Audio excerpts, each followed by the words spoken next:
Well, good evening. Happy Monday. Happy MLK Day. Whatever you celebrate, welcome back to another episode of the podcast. You've got the three amigos here, and one of us just actually got home, so he's probably still thawing out. But other than that, how was y'all's weekend, gentlemen? It was good. I had a really good weekend. Cold, but good.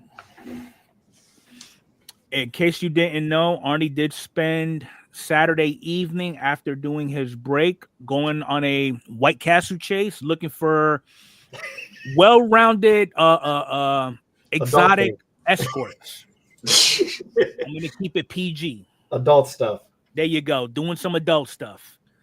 All right. Well, yeah, I mean, it was an awesome weekend. Got into some breaks. Had a day off today, nothing special, so it was great.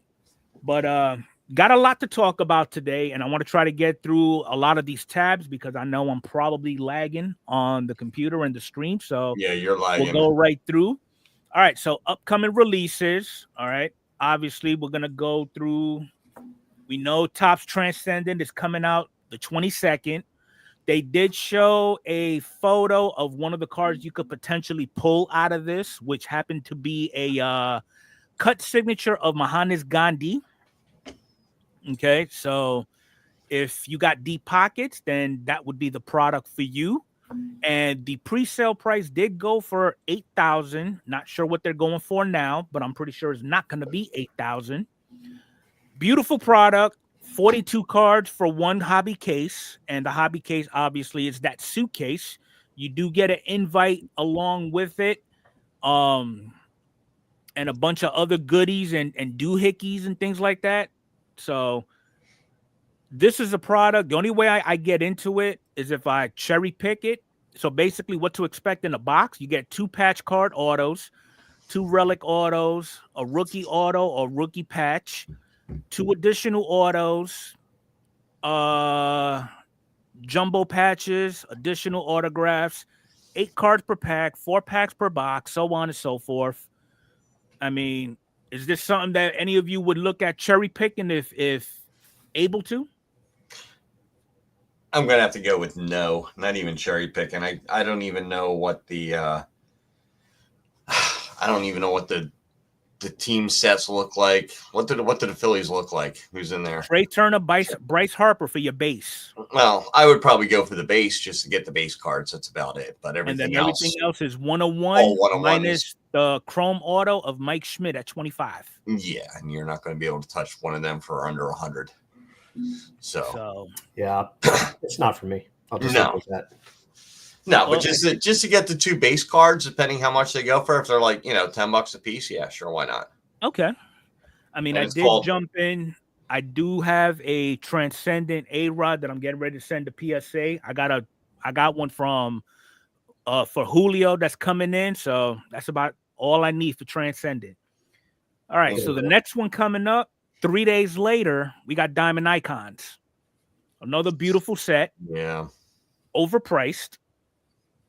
Okay, so I mean, they got the nice beefy patches, the nice on-card autos, and then the breakdown is 10 cards per pack, 1 pack per box, 2 hobby boxes per case with a 70-card checklist.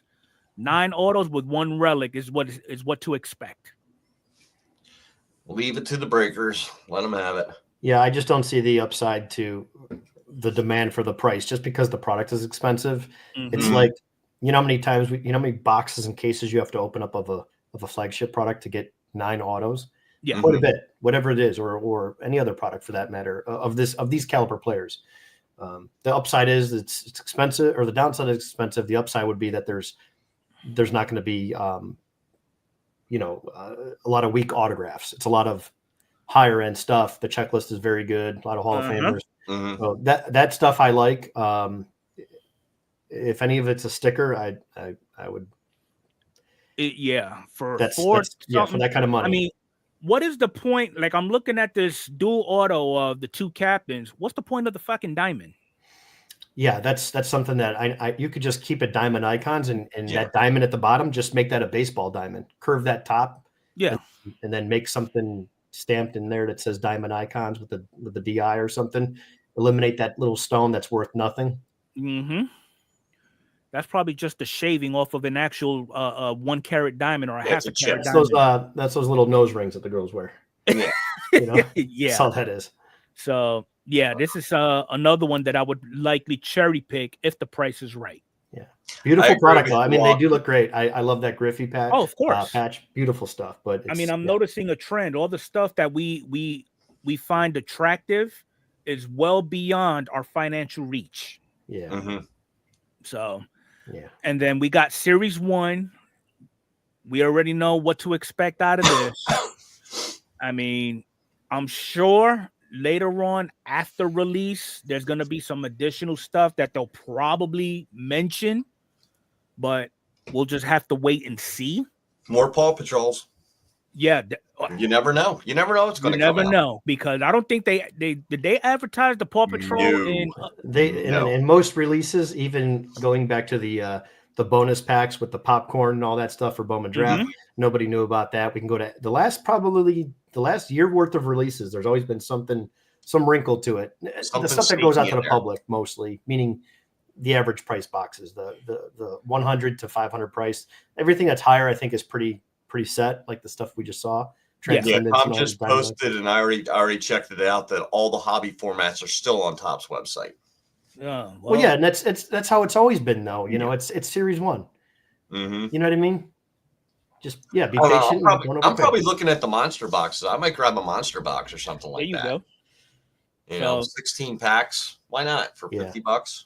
Well, we'll see what Series 1 has to offer upon release and any other additional Easter eggs that Topps decides to throw out at us later on.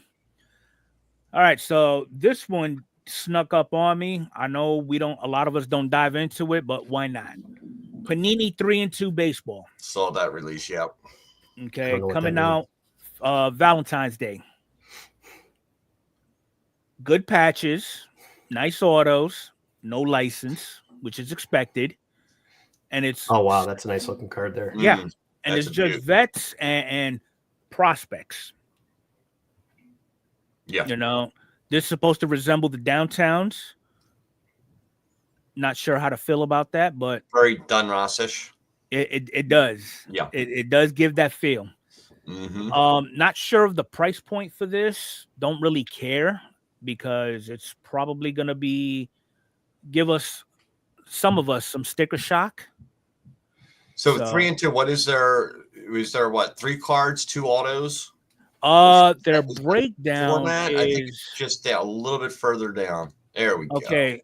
In a hobby box, you get 1 auto, 1 mem, 3 inserts, parallels, or base. Okay. And then for first off the line, an exclusive auto, an exclusive mem, and 3 inserts, parallels, or base. All right. So what do you think the price point is going to be on this? Minimum 150. I have no idea. I would say if it's $100, throw it into a break. Oh yeah, that'd be great if it's $100 to get the guaranteed autos, especially with those patches. Yeah, but is this going to have anything on the Skeens effect? Does the Skeens effect really? There's got to be Here's Skeens the in there. thing. There's Skeens and everything. Panini has lost the license for active players now. 2 years ago ish? Yeah. Mm-hmm. Why do we still have Bobby Witt on there? Yeah, Bobby's still in there. Judge is in here. Nick Lofton above there. Jackson Churio. Here's what I think is happening. All these guys have been here longer than a year, but they're still in here. I have a feeling this is just me. You know, I know nothing about the law at all, except for, never mind. But I know nothing about it. But why are these people in here? Probably because maybe some ongoing litigation with all those court cases and stuff like that, where Panini's suing Topps is suing Panini. So could that be, hey, while this is going on, the judge stepped in and said this, but don't talk about it. Just keep producing product. Or, hey, or you keep doing this and Topps, like I said before, would buy Panini. So last year's product, let me see what last year's product went for. The best thing that Fanatics could do is buy Panini. Larkin said it's $250 pre-order on Blowout. B said usually around $250 to $400. Okay, so I'm not even going to waste my time looking at it. Yeah. All right. That's a lot of money for that. So reviews. Okay. I know Arnie just did a break with Bowman's Best. So, in your opinion, Arnie, how's that product to you? I think it looks great. It's just a little too expensive, but otherwise everything looks great in terms of the inserts, all but one. But we all know which one that is. That's the kid, the photograph ones with Randy Johnson. It's the I called it the when you go to like a beach town and they have that Adirondack chair where everyone sits in it. It's like a giant chair and you sit down and take your photos. It looks like everybody took their photo in that giant chair. And something like an insert like that, I would expect from Randy Johnson since he's got a career in photography. Well, Griffey also has been, and I guess he's kind of working with Topps now as well. And I saw that maybe a year ago. So Griffey has been doing this. The thing is, though, if you're a photographer, wouldn't you want to have their skill of working behind the lens? Those photos are horrible. From Randy Johnson to Griffey, if they continue like that, those photos are so bad. I don't care who's doing it. Just there's got to be better photos that they could take. Yeah. That Griffey gave the okay, however it's set up, whatever it is, you have to do better than what you're giving us. You can literally see the behind it is like a guy on his couch. You could see like his armrest, the chair, his remote. Mm-hmm. I do not want a picture of a guy in some shorts and a hoodie or sitting on his couch watching TV holding a remote. Yeah, I don't need to see somebody walking around in their chanclas. Yeah, what is the what's the draw here? This goes back to the part of how disconnected is Topps with the actual collectors of the hobby, and that goes back to removing the black parallel after almost 20 years. So that's the kind of stuff where I see that, and it's like, whatever. Yeah, well, that's all I got to say on that. I think that's all you can say, Arnie, is whatever. Yeah, pretty much. Yeah, but otherwise, listen, it's a great set. Other than that insert, listen, if it's one bad insert that you don't like, and for me, am I going to build the set? No, but I may go after one of the inserts. I actually got it right here. I'll show you guys that are watching and not listening. Let's pull one of these stacks. This is the Showstoppers. Yeah, that's nice. Showpieces. Sorry, Showpieces. Nice. It's kind of like a splatter paint artistic design. It reminds me of In Living Color. Here's a better version. You can see the arm of the chair that he's sitting on. That is the Adirondack chair. That's like the oversized chair that you see at a beach town. I can get it to frame in there. But this is the speckle, so the speckles do look better. But the non-speckle of this card, it's very tough. It's really tough to see. It doesn't really, I guess, pop. So for me, I do love this one the best. The Impact Players. This is a throwback insert with the throwback Bowman's Best from the 90s, the original Bowman's Best logo. So I'm probably going to build this set right here. Just the base cards, but man, they look great. Just the base card looks amazing. Die cut and everything. And I would be curious to see how would that look with the new die cut shaped slats. Absolutely. Good point. And it'd be fun maybe to send one of those out if somebody gets one of these colored ones. I don't think we did pull an Ellie. So whoever got the reds, we did pull an Ellie, and it was the speckle. So if you want to, that would be me. Oh, good. Yeah. Well, maybe send that one in and see what it looks like. You could be the test, the test rabbit there. But great product, man. Great product. Good quality control. The cards look good. I don't see a bunch of scratches and horrible things going on. I mean, you'll have your cards here and there, but I think it's great. One bad insert set. Otherwise, just a little expensive. Yeah. I mean, granted, we did see this little incident from Bowman's Best. Yeah, the missing auto. Yeah. Mm-hmm. And this goes back to the McDonald's thing for me. Selling 1 million fries a day, orders, and someone gets a bad order and goes to social media. Like, guys, there's pallets of this stuff being printed. Maybe a card got stuck together and the player forgot to sign it, whatever. Right. 2 cards stuck together, he signed it. You ever watch those guys sign? Someone slides the cards in front of them, they sign, they slide them to another guy, and it's just fast paced. Yeah. So, but things happen. They still need to put a little more effort into it, though. It's called attention to detail. Yeah. On the back end. That's another argument for another day. Yeah, but has anybody seen any Bowman Draft Sapphire open? I mean, it's a pretty strong checklist because it's got your Banana Man and all those other guys. Yeah. Expensive. Haven't seen it. I didn't get any. I didn't get lucky enough to get any. I was in the EQL. QEL, that's another thing I forgot to mention. So right now on the secondary market, Bowman's Best on DA, David Adams is going for $449.95. Okay. Bowman Draft Sapphire, low price of $649.95. So it's an instant $200 profit from the day of purchase. Yes. That's why you Gotta need a love bot, and you need other ways to get product. When you have a markup of $200 on a $440 product retail, you're talking 40%, 40-ish%. I don't care if you collect cards or not. You give me something on the shelf for 40% markup, everyone's going to want to buy it. Yeah. Yeah, I do know I got some internet issues. I'm trying to go through all these tabs and chop everything down so that it'll be a little more clearer. So it's below 45 degrees in Florida, so the internet's all messed up. Yeah. I sent out a tweet to our governor already. He's working on it. Okay. Little frost on the lawn this morning when he woke up. That's about it. So we've got some more shenanigans that's actually kicking off. Well, before I go into that, just a reminder that the MVP buyback program ends on the 30th of January. So if you still got those cards that are credit cards that you can use to get product or whatever the case may be, get them to your LCS. Go to the Topps website. They have the links all posted on there where you can send them to. Is it earlier this year than previous years? I remember first year, I think it was 2 months. March. It's 2 months. 2 months earlier. Yep. Okay. All right. So get your stuff in now. All right. So we got some shenanigans going on in the hobby. Okay. And they're being held accounted for. So a couple was arrested for doing a fake autograph memorabilia scandal.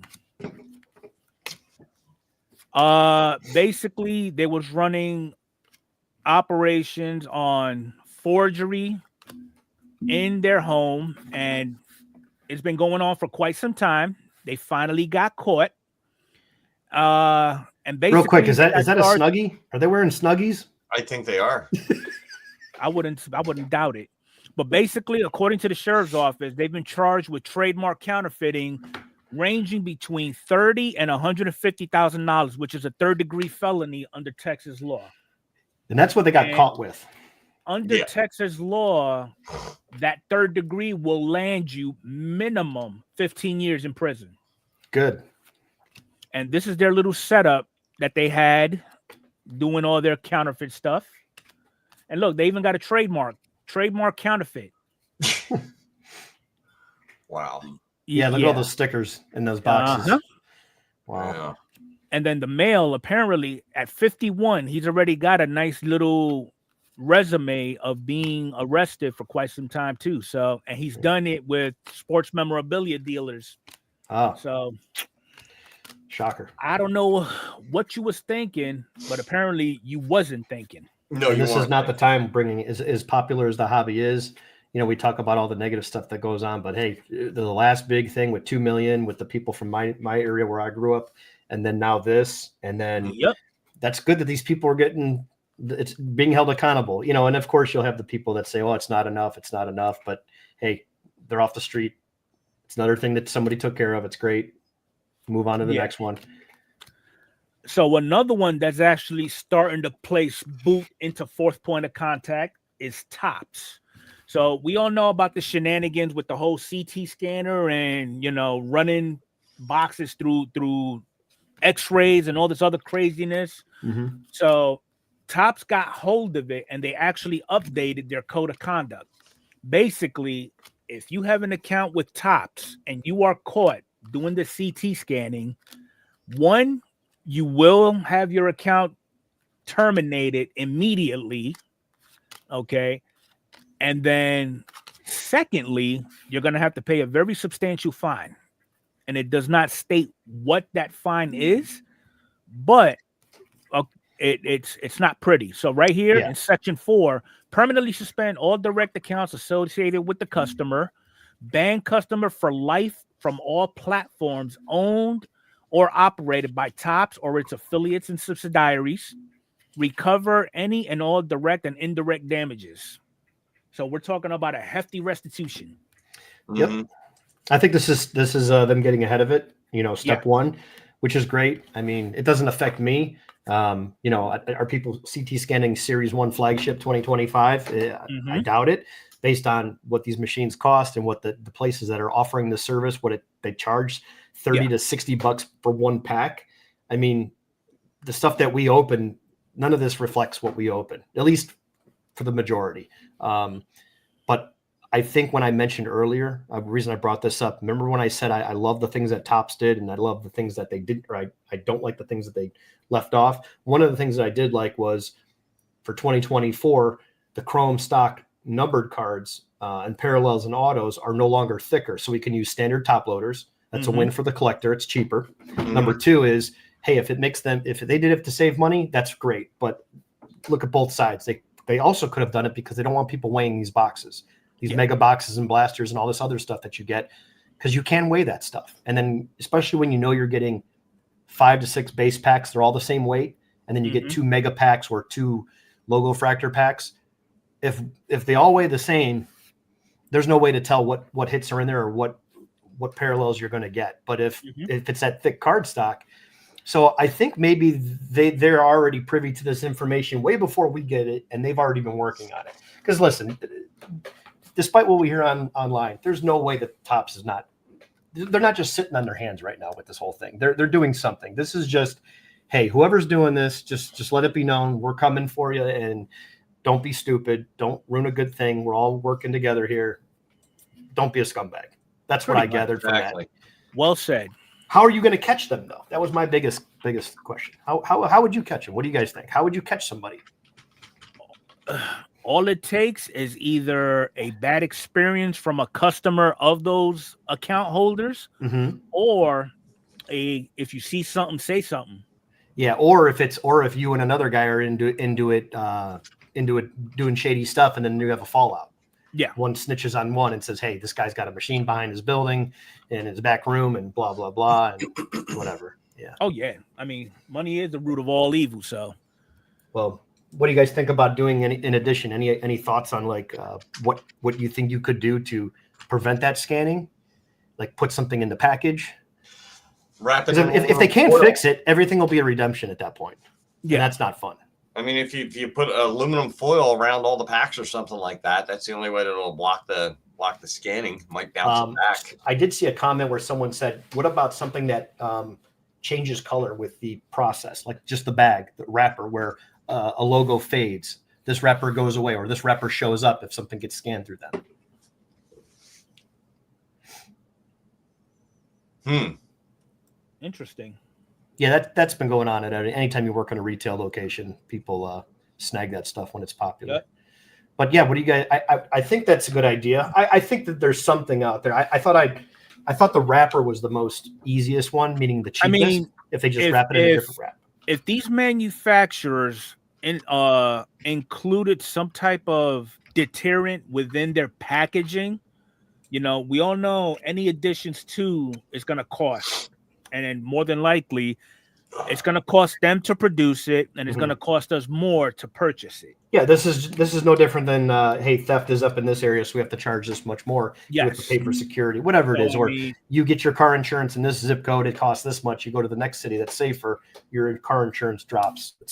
So if you was accustomed to spending $100 on flagship hobby boxes, but then with the new addition of this aluminum foil type additive into the hobby box, now they charge you $125. Are you okay with that?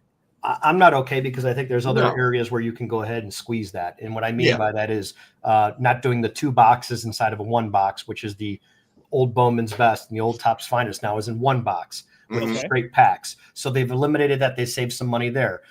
They took out the hard cases on the Breaker's Delight, and they just made that a single pack inside the box, first off the line. So they're saving money there. To be honest with you, this packaging is out of control. Okay, it's just it does look good because it's displayed in retail. So you're not going to go with brown paper bags and brown boxes and plain white boxes with just one word across it. I'm not saying cut it all out, but there's other things you can do to probably trim some cost on the print side when it comes to doing whatever they need to do. Because I don't think it's needed. I don't think what are you scanning for are you scanning for this, the HFA? Is this It what you're could going be for? either the HFAs, anything shiny. Yeah. I mean, Because Well, rainbow foils will pop up and be like every box will be like, oh, you got a hit in here. So yeah, well, those are common. I don't know. Foil. Yeah. Again, until I see, I still haven't seen, and I know there's one guy that covers it because I did watch another guy streams video where they had some people and they had some commenters. I did ask in the chat, and they mentioned one guy that kind of broke the story, and he's kind of been covering this. I don't know the guy's name, so I don't want to get it messed up.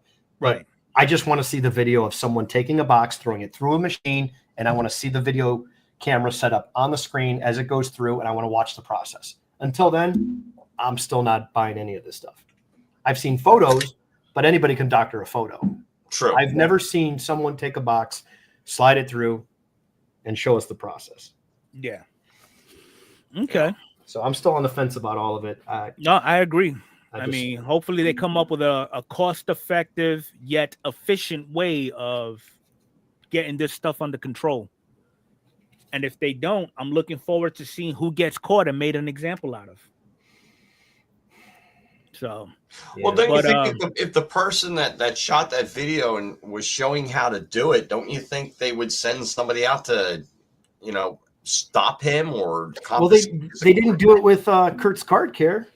I mean, they got the PSA. They got the PSA logo for $3 and says cleaning. Yeah, right you got on other companies that's offering cleaning services, and they're vendors of PSA. They have discounted bulk rates because they're clearly offering a submission for $18 when it costs us $22, and they're at $21 with cleaning. So yeah, they're getting a discounted rate, and they're allowed to post cleaning with their PSA logo. That's something that I don't know. I don't know. Well, we'll see what happens. Yeah. I don't have the answer. All right, so gem rate. This is actually updated as of today. Okay. But right now, we noticed that PSA is taking a small dip. So is everybody else. Okay. And we're gonna get into the reason why they're taking a little bit of a dip later on, but that's the numbers that they're going with as of right now. This is actually what they were compared to what? They were right around 61,000 last week on a single day basis. Oh, compared to last week. Okay. Yeah, correct. Just day for day, Monday to Monday. Okay. Yep. So that's all that. What else we got here? Okay, so while we on the topic of product, I did want to run by everybody the print run of Bowman's Best, so we have an idea of the mass production in said product, which is really not that bad. Not gonna lie, it's not that bad. So let me raise this up a little bit. Okay, so in Bowman's Best 100 card set, each card 20,000 copies. If I'm not mistaken, 2023 was around 22. Yeah. The refractors are just under 7,000. The wave refractors are at 580. Strokes of Gold which is a new insert, just under 100. And then the Bowman Anime, which I don't believe belongs in Bowman's Best. Agree. Just under 1,000 for a 5-card set. Okay. Now their inserts, not going to go through it all. You could just take a peek for yourself. Okay. I will backtrack on my statement and agree or disagree with Enfuego. If they continue to do the 55 Bowman design, then, do they go to another design and continue it through both Bowman releases, meaning Bowman, Bowman Chrome, Bowman Draft, and then Bowman's Best? All of the Bowman releases, are you going to continue with another anime style card with a different vintage background? Then I'd be okay with it. But once they stop it and change it every year just to do something fun and new. But again, if they're increasing the print runs, they usually add additional color, meaning they'll take a sparkle card and a base card color. They'll add a wave or a lava to the same mix or an extractor. For the anime cards, there are parallels. Yeah, that's another thing too. There's the gold, the orange, and the red, right? Yes. Or not the gold, the super fractor, and then those two. Okay. Because I did see a red refractor on eBay. Yeah. So again, I'm okay with it. I don't, I don't like it, but I understand when they increase production, they have to add other inserts to make up for it. And then here's the last of it. You got your phenoms, your impact players, your best ballers, the show pieces, and the future game. So not much of a difference as far as the inserts, but at least the base, you know, they're not producing that much. It's not going crazy. That's good. Yeah, that's awesome. All right, so here's the issue that we're going through now. PSA just increased their prices effective 3 days ago. Who cares? By $1. Yeah, for the levels we use, it's $1. It depends. Oh, I'm getting right. Most commonly used, yes, it went from 19 to $20. Yeah. Okay. And again, that's everything else around us that you look at and see and consume and eat, listen to, whatever it is, everything's up. So $1, whatever. But there'll be other specials, you know. I don't have the old copy, but this is all the new prices now.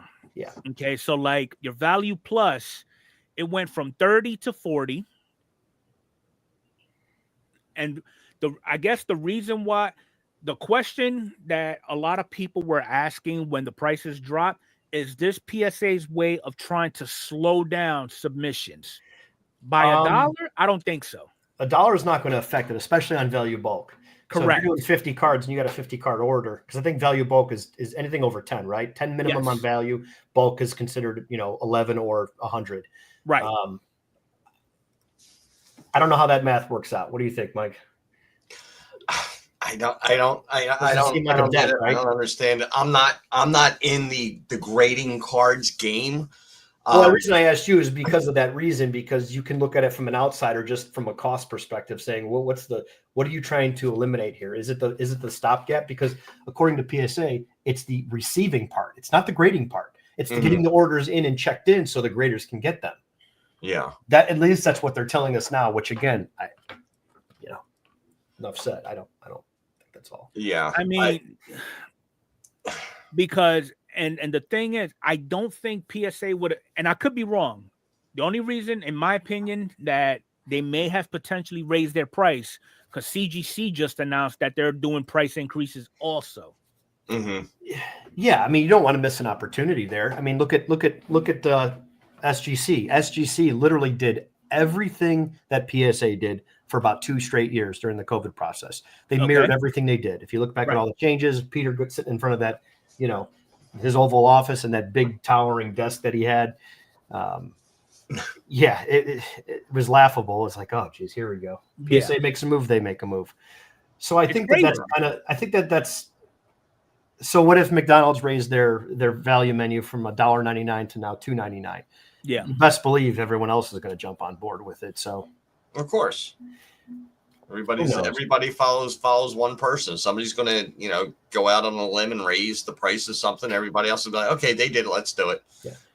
And if you, as the giant in grading, if you start to see the numbers decline with Beckett and everybody else,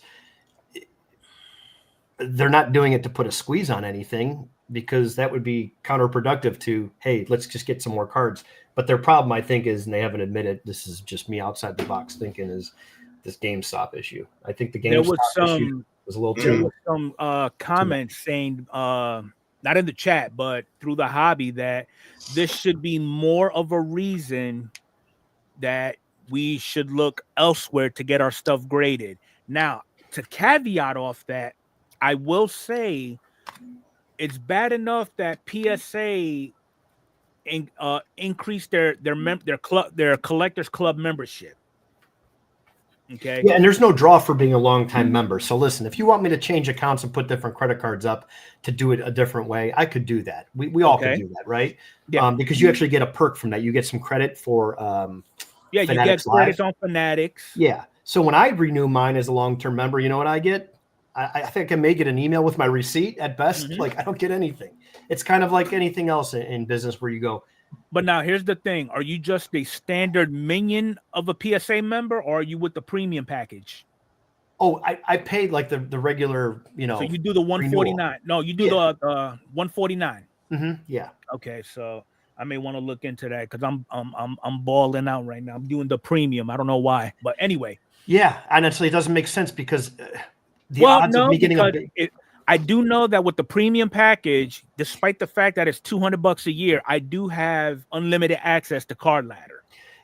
So you're right. So there is some benefits for you because I know you do like that. But what's nice, I do get the magazine with the regular 149. So you get the multi magazine, which I think it's great. I mean, I like that style, like something coming to my door. It's kind of like getting a Beckett, a little different, but it's. And if I'm not mistaken, I think like for a regular membership, you get like $25 break credit, if you will, on Fanatics Live. Yep.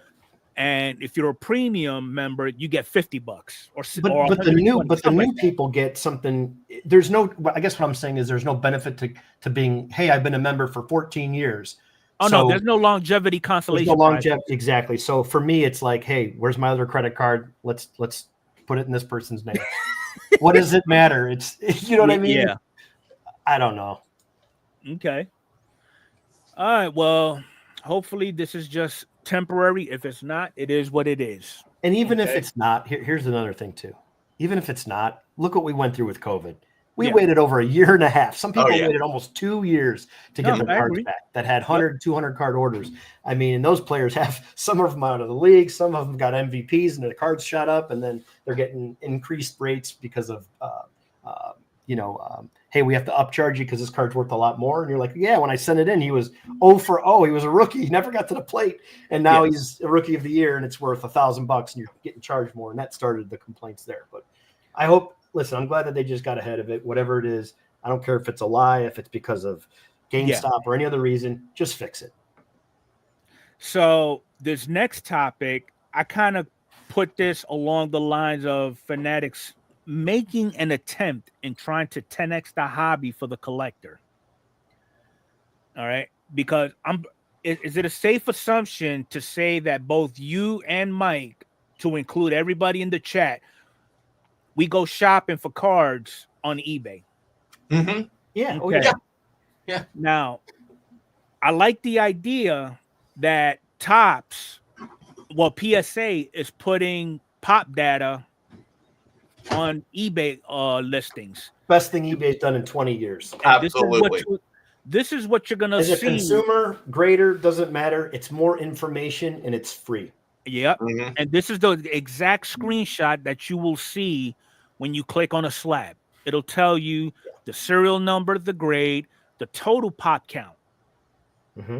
Mm-hmm. Yeah. And then keep in mind that's only PSA population. So if you really are interested in a certain card, don't forget to check the other two. That's also public, which is SGC, Beckett, and I don't know how to work the other one. Is it CSG or CGC? I get those mixed up with the comic CGC. book. CGC. So there's the three other big ones. You know, you could try that too. Now, it would make sense to eliminate potentially the eBay authentication process if you're buying a slab because it's right here. It's telling you everything right there. That would make sense, right? Well, I guess you still could get the cracked slabs like we've seen that have been, by Top Tiffany or whatever it was, that site, the guy that does the he just posted that Michael Jordan last week that we talked about. There's still those cases where people are duplicating that number and they just look at it and they just make their fake slabs, they make their fake labels, and they put a 5 inside of a 7 slab and try to pass it off. So I think we'll still see that. I don't think that's going away. This is true. Just be prepared if you're buying a card at that price point, it's going to take a little bit of time to get it. Yeah, agreed. You got a secondary shipper middleman. And again, that's another thing that sucks for people that aren't screwing anybody in the hobby and making fake slabs. We got to now pay for that. Yep. And it's no longer 9-10% to sell a card. It's 15-ish, 13.5, 15.5. And then if you do a promoted listing, you're upwards of $20. So $20 on a $100 bill is a lot to sell a card. Definitely.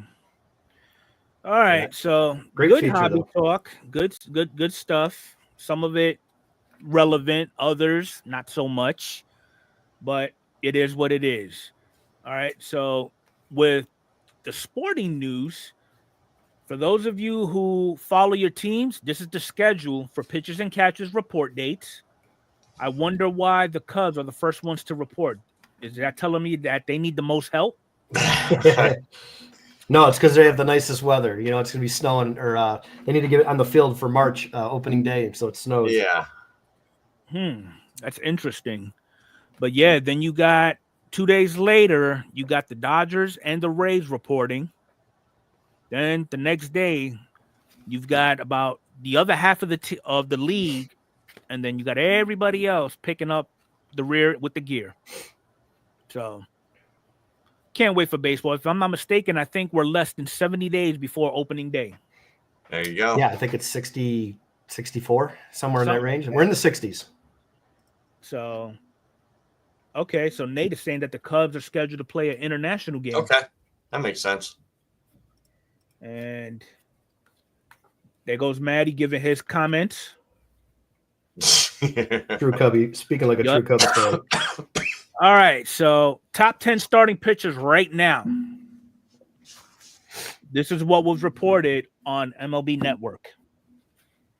Feel free to dissect it.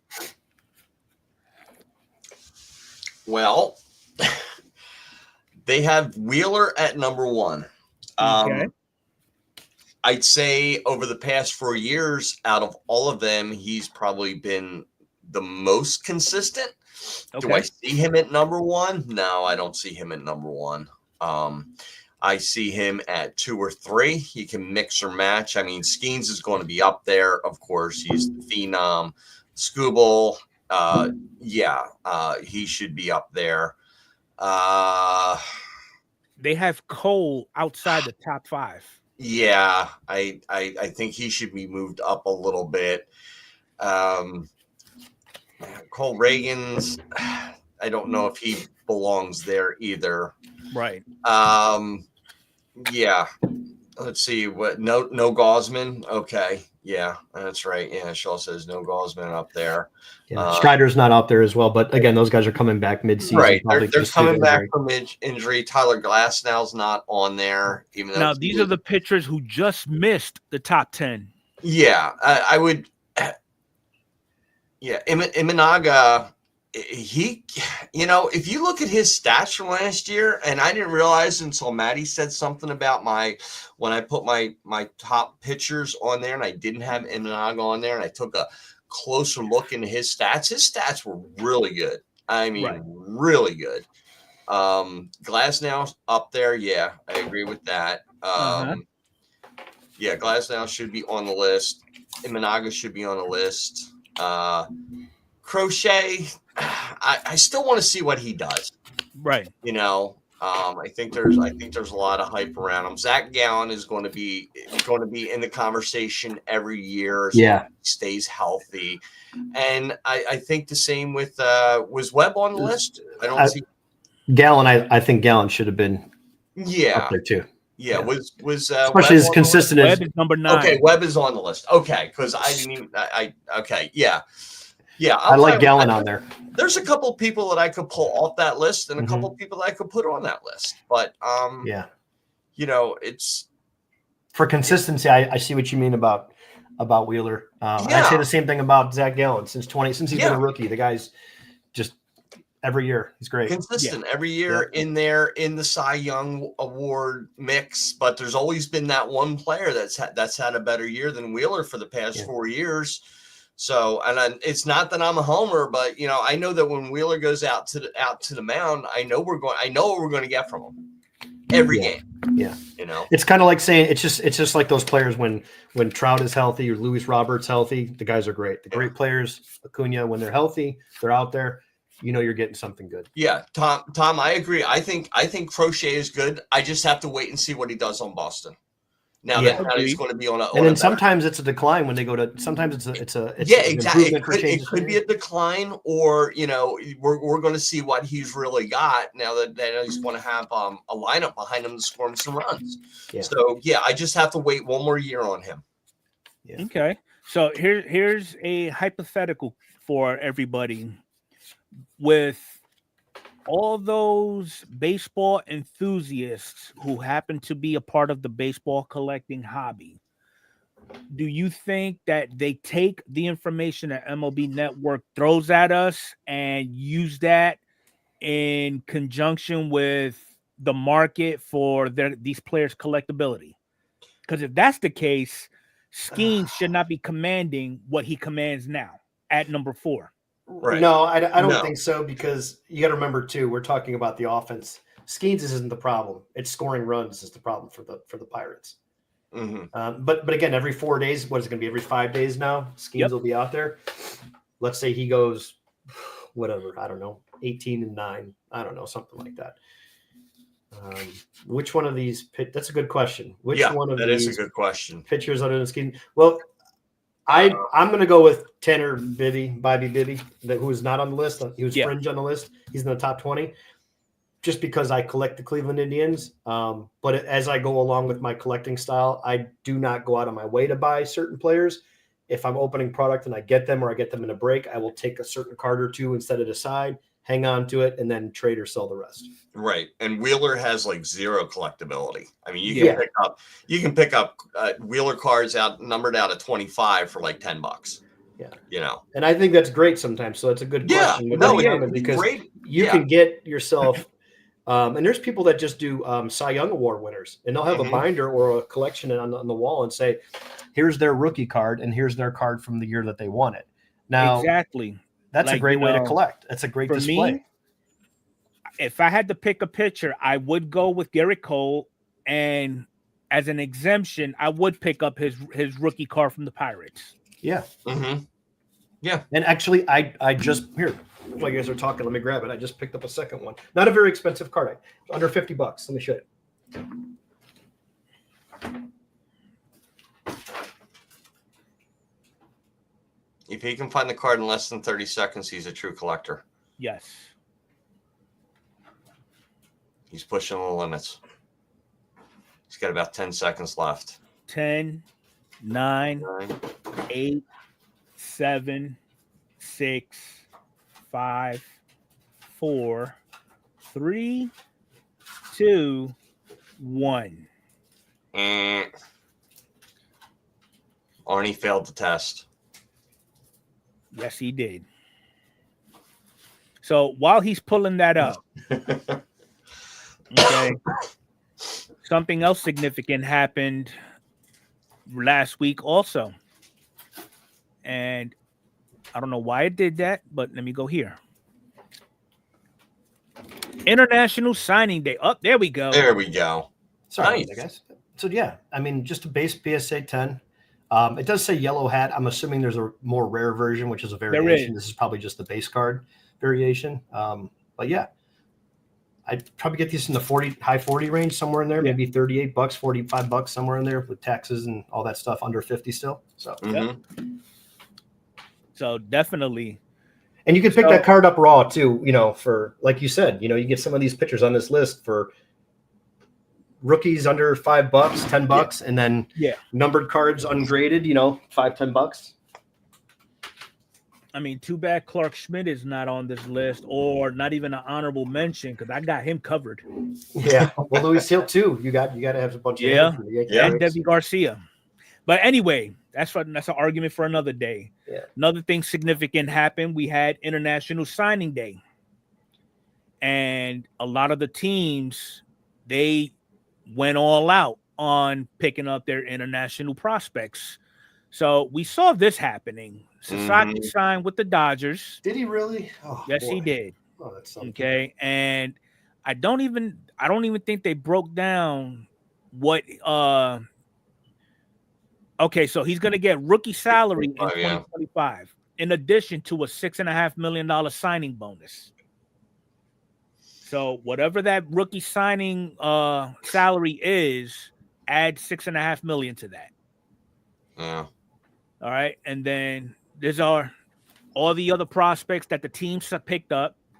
Okay, so let me see. Any other notable names on here? I don't think so. Brian Corteza from Venezuela. The Nationals picked him up on just under $2 million.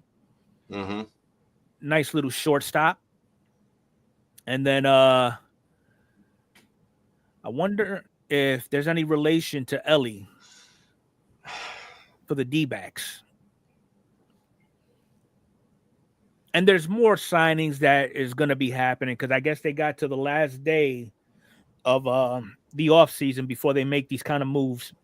The Guardians picked up a Dominican shortstop. $825,000. Haynes Brito. And a catcher. Not like you need any more. So it is what it is, you know. What else we got? Obviously, we know we lost another baseball legend. Yeah. I'm surprised this gentleman is not in the Hall of Fame. Whether it be a player He'll or get a in commentator. he'll get in as a broadcaster. Yes, I would hope he does, at least posthumously. Yeah. I mean, his baseball Wait, did he not get into the Hall of Fame as a broadcaster? No. And I mean, if you look at his numbers, I mean, they're not that great. Guys. He's only played for 5 years, 5 seasons, batted 200, 14 home runs with 74 RBIs. In that time, 4 teams, and as a broadcaster, spent a whole lifetime with the Brew Crew. Yeah. Got a World Series, won the Ford Frick Award, Family Field Walk of Fame, and he's in the Brewers Hall of Fame, Wall of Honor. You know, so. Well, he should definitely be in the Hall of Fame for broadcasting alone. Yeah, that's for definitely. Sure. And apparently, his passing was due to a small cell lung cancer 2 years ago, which stemmed again. And he just died 10 days shy of his 91st birthday. But so, 90 years and most of it in baseball, I take that any day. Any day of the week. Any day of the week. You know, I mean, you don't find too many people that devoted. No, you don't. And I think that a lot more people have to recognize that. You know, there's a couple of, you know, people with the Phillies organization. Larry Bow has been, you know, a baseball lifer since the time he was drafted by the Phillies. Charlie Manuel has been a baseball lifer, you know, and you see those guys and you just feel the nostalgia. I mean, Mike Schmidt still, you know, calls games every now and then. So it's kind of nice to see those players that when you were growing up and now you look at them and you're like, oh my God, it's like now I'm only like 15 years younger than him. And when I was a little kid looking up at these guys, it was just like they were like bigger than life. Exactly. You know? Now they're kind of my peers. So yeah, it's different. That's an odd way to put it. What's that? You know, at one point you looked up to them guys like your heroes. Yeah. Here you are now. Damn. Yeah. We're the same age. Yeah. You know, what the hell? And it is what it is. It is what it is. What's up, Alan?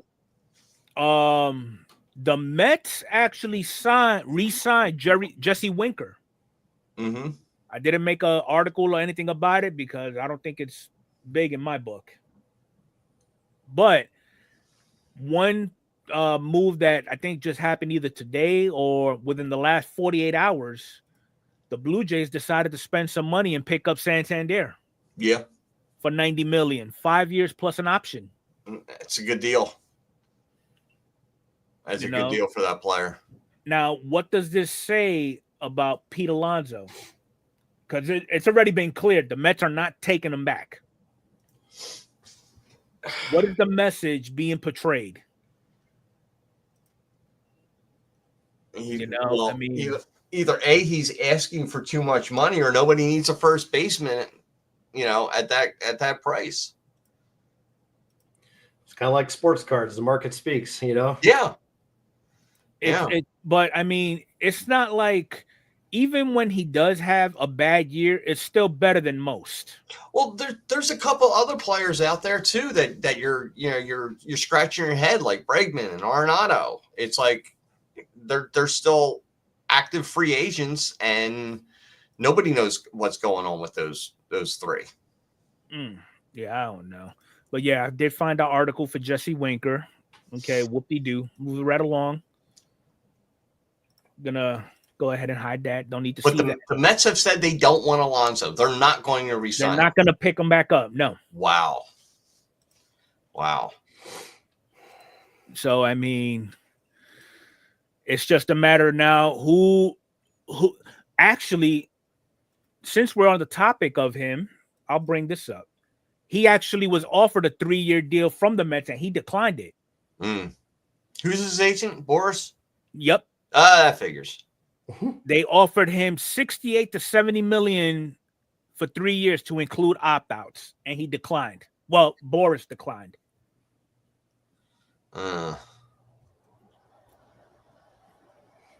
So, I mean, he's looking for around 80 million guaranteed.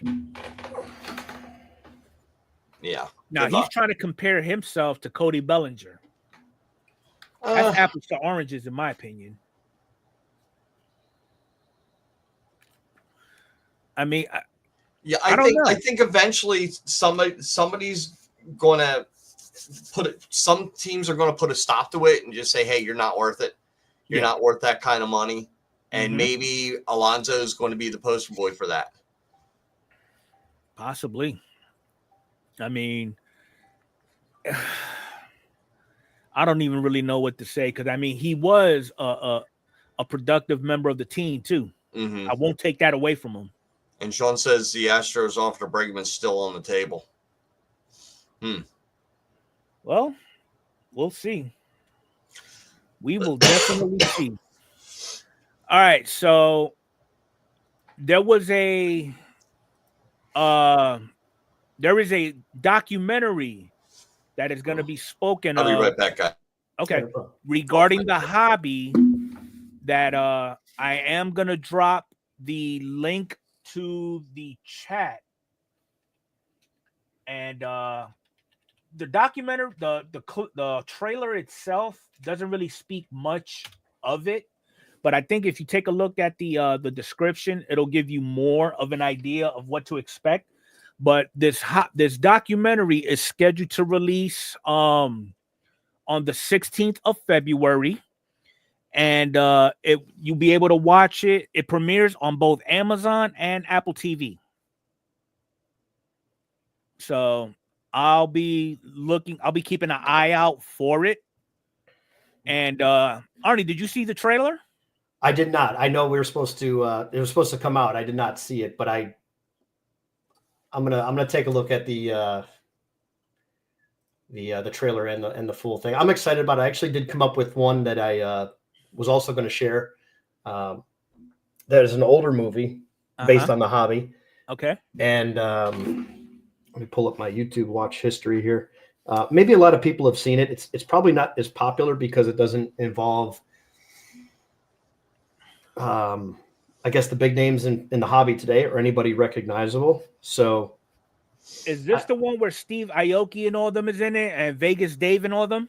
No, this is actually a lot older. Where I think it was called. Let me get the name of the place real quick. The son was under 10 years old. His father left him and so forth, and had a bunch of, I guess, franchises of. I want to say it was like Slammers or something like that. Trades? Yeah, he had a bunch of those a bunch of card shops, and I think they were all called. Maybe someone in the chat would remember Slammers or something along that line. And I think they had multiple locations, and they're making a bunch of money in the 80s. And all of a sudden, the guy just left his family for another woman and has a whole other family. And he didn't see his father for like 20 plus 30 years. And it's pretty. Okay. It's pretty good to watch because they're a lot of it's based on the junk wax era, which a lot of us watching and listening grew up in. But it's just it was fun to watch, and I found that looking for this thing that you mentioned. So I stumbled upon it. So maybe in that search history, that's how that came about. Okay. Yep. Tom confirmed that it's Jack of all trades. Yes, the guy's name was Jack. Yes. Yeah. Thanks, Tom. Yeah, it's great. I mean, it's kind of sad, but it's real life, and it happened, and it's worth a watch. So okay. Good to know. Check out that. So is that on YouTube, Barney? I can't. Yeah, it's free on YouTube. Yeah. Okay. I'll send you the link. I just got to find my search history. I'll send you a text. I'll find. All right. So the last thing we're going to be covering tomorrow will be the 2025 Baseball Writers Association of America Hall of Fame announcement ceremony. So earlier on in the week, I got a hold of a couple of the Hall of Fame ballots, and I sent them out to both Mike and Arnie. And I asked them to play the role of voters and go ahead and place their vote. Now, Arnie, with his rebel self, he decided to stonewall it for a little bit, but then he partook, okay, which I do appreciate, and we made our own votes. So, as a voter, obviously, you are allowed up to 10 votes, okay, and the consensus between us three, none of us used up all 10 votes. Mhm. So I'm gonna go first and give my vote. Announce who I believe should be in the Hall of Fame. And again, this is just me, and I'm going to give a very brief reason behind it. So my first one is going to be Carlos Beltran. Okay? I mean, despite the fact that 9 out of every 10 players considered for Hall of Fame, if they have a minimum of 50 WAR, that's almost a guarantee that they're going to get in. Okay. But he's got 2,700 hits, 435 home runs, 279 average. Okay. Rookie of the year, 9-time All-Star, World Series under his belt, despite the fact that how he got it is questionable. 3 Gold Gloves, 2 Silver Sluggers, and he's got a Roberto Clemente Award. Okay. So, I mean, based off of his statistics here, he's led the league in 2002 in playing a full season without a day off. So kudos to him. He showed up for work on time every day. That's just the way I look at it. All right. Nothing So wrong with that. That's one. My next one, Andrew Jones. 62.7 WAR. Another one, 434 home runs. A handful of hits shy from 2,000. Batting average is just over average. Okay. I mean, 5-time All-Star. He's got 10 Gold Gloves. Silver Slugger. His defense. Yes. And yeah, he was one of the best center fielders out there in the game. I mean, we all going to say Ken Griffey is that guy, but Andrew makes a good argument. Right. He's right there for my top. I mean, in terms of defense, if you look at his statistics, he's been up for MVP quite a few times. He's got All-Stars consecutive, Gold Gloves consecutive. I mean, what else really is there to say? He was nasty when he was with the Braves. Oh, yeah. And his little stint with the Yankees, 2 years. I mean, short time, but he still did. He contributed. All right, so that's my second pick.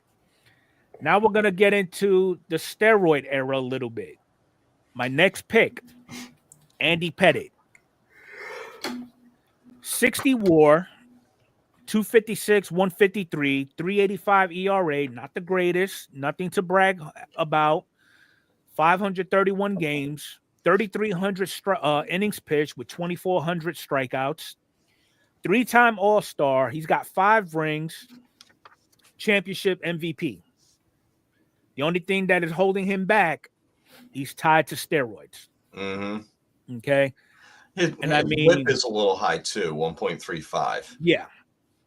But he was considered for Cy Young a number of years. Top 5 for 2, just outside in 03. And he was not an overpowering pitcher. No. As you can tell by the strikeouts, the amount of innings that he pitched, but he could manage the game. He get those, a lot of ground balls. He was a ground ball pitcher, but. And I you're right, Larkin. He was not seen as the best pitcher on his own team, but he was effective. Yeah, he was effective. I don't know if he's going to make it in. But how many years has he been on the ballot? He's been on the ballot now. Where's his name at? This will be his 7th year.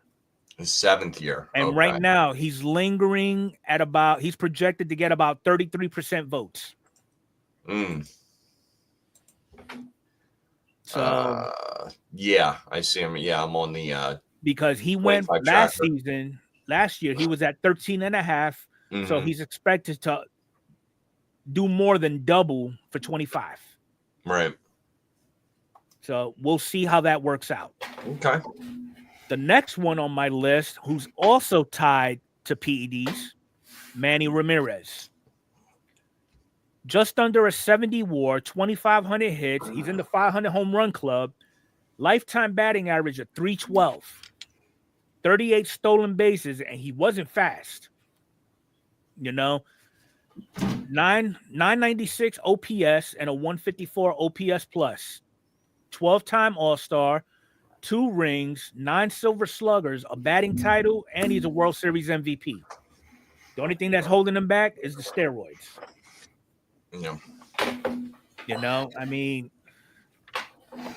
and it was mentioned many a times. A lot of these guys who got caught up in the steroids, they were Hall of Famers before they even got involved with sticking the needle in their ass. Allegedly. Right? Allegedly, yeah. Allegedly. Just like this next electee from my book, A-Rod. The numbers speak for themselves. Okay? 3-time MVP, 1 ring, 10 Silver Sluggers, 14-time All-Star, 2 Golden Gloves, a batting title, 3,000 hit club, 500 home run, 600 home run club, 295 average. He's still got records that it's going to be a while before they break. Like he owns the MLB record for most Grand Slams with 25. I don't see that getting broken anytime soon. Okay, I mean, that's just me. And then now we're going to go into the obvious. CC Sabathia. Yep. 62 WAR. Okay. 251 to 161 win-loss ratio. 374 ERA. Nothing to brag about. But he pitched in the American League. He did pitch in the American League. When they're the only division that had the DH. Yeah. Yeah. So it's going to be a little inflated. 3,500 innings pitched, 3,000 strikeout club. Cy Young, 6-time All-Star, got a ring, ALCS MVP. As of right now, based off of this roster that has been updated as of 3:00 Eastern Standard Time today, he's a lock with 93.5% of the votes. All right, so he's a guarantee. And then my last pick, Ichiro. Is he good? He's he was decent. all right. He's decent for somebody who's got a 60 WAR. He's in the 3,000 hit club. Not a power hitter, obviously. Didn't need to be. Over 300 batting average. Over 500 stolen bases. Yeah. That's impressive too. That's nice. Okay. Yeah. He's an MVP, Rookie of the Year, which he both won in the same year. 10-time All-Star, 10 Gold Gloves, 2 batting titles, 3 Silver Sluggers. I mean, you would have to be literally smoking something stupendous to not vote him in. Yeah, and he was 27 when he started. So can you imagine if he had another 5 years? And look at this, from 2001 all the way to 2010, he was in the All-Star every season. Yep. I mean, what else is there to say? And based off this roster here, he is a lock at 100%. Now, there is controversy, and I'm glad Tom brought it up. If they was to include his records from when he played in MPB, he would pass Pete Rose with the hits. Yeah. Yeah, it's one of those players that are probably the greatest hitter we've seen. When you say Ty Cobb, Pete Rose, Tony Gwynn, and then Ichiro. And then what are we looking at today with just pure hitters? Are we looking at Luis Ariz? Yeah, I would go. He's got in the 2000s. I think he's in the top 5 with most hits. It's in the 2000 or was it the 2020s? Yeah, the 2020s. Since he's been in the league, he was a rookie in 19, so his first full season was 2020. The top 5 with hits, I believe it's Jose Ramirez is number 5. Arias is number 4. There's a few other players, the big names that are still, leading the league. I'll have to pull that up, see if I can find that list. But so it was that's most hits of the 2020s. So those were my pick for Hall of Fame inductions. What you got over there, Arnie? I know you said you had about 5. Yeah, I have the same. I have, other than those ones that you mentioned regarding the steroids, all of mine were the obvious picks. And let's take out CC. Let's take out Ichiro. Okay. And looking at Beltran and Jones, how many years was Jones on the ballot? Jones has been this is his 8th year coming in. Yeah, this goes back to my argument, and I'm going to keep mine short because I don't want to just not be negative. I just don't understand why is he a Hall of Famer today?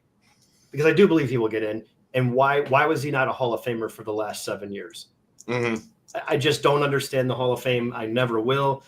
It needs to be overhauled completely. That has nothing to do with steroid era, just in general. It just needs to be overhauled completely. My thought is the day you retire is the day you are officially a Hall of Famer. You either have the stats or you don't. Nothing changes. Well, I mean, if that was the case, there'd be a whole lot of people that would have got in on their first go around. And that's I get, again, I think this is just something that some group of people established, and they said, hey, let's be part of a group. And I'll piggyback and add this element, and then I'll end with this. The YouTube Hall of Fame. Now, I follow a bunch of guys that are in it. I personally am not in it, and I don't even know how you would vote for it. But it's one guy that kind of got together with a couple other guys and created a group. Well, you have to have some stipulations. Okay, well, it's 1 year on YouTube doing YouTube content. And then there's other stuff. But it's just one person that just came up with some stuff to have a club, right? And then reason being is it's talked about right now, and guys that we follow and like Orlando, Collector's Dream, and things like that. Mm-hmm. Those guys are being voted for, and I don't even know how you vote or how you get on. I don't even know what's the criteria. I have no idea. But my point is, it was just established by a group of people, whether it's 1 or 3 people, and they made up the rules, and they tell you how you get in. Yeah. And then you have these real young kids that are writers that are in there, and then you have these old timers that are, a little bit more baseball purist, and they have a different view. So to me, it just has nothing to do with how they played the game. All I care about is, are they Hall of Famers or not? And that's really, I have a problem with stuff that just doesn't make sense. You're a Hall of Famer when you retired, and then now, 14, 15, 16 years later, since you haven't played baseball, you're finally a Hall of Famer. Doesn't do it for me. So I'll end it with that.